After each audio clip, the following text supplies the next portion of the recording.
discorso del fatto che una lingua, anche se è piccola, se è parlata da piccole comunità, da piccoli gruppi di persone, sono chiavi, come abbiamo detto, di da una parte identità personale e dall'altra anche di cultura.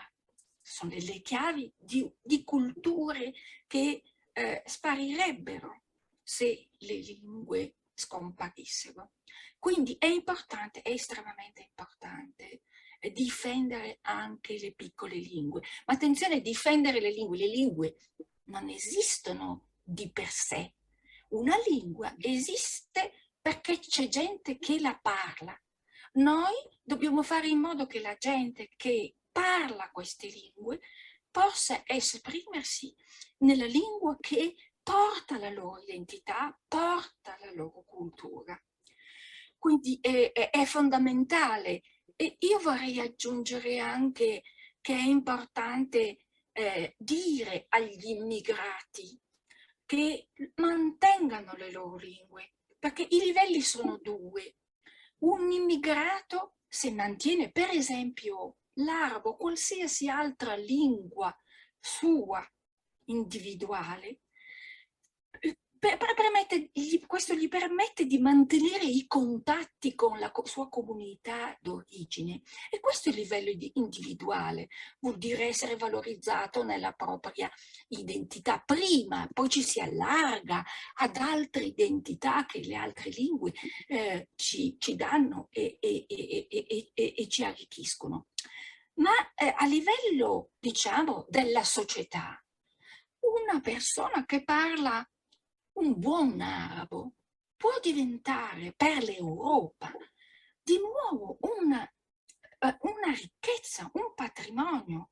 Questa persona potrebbe diventare un diplomatico, un politico, un commerciante, un giornalista, cioè potrebbe essere una persona che diventa un mediatore tra i nostri paesi europei e l'arabofonia nel suo insieme. Quindi vedete che diventa una ricchezza sociale.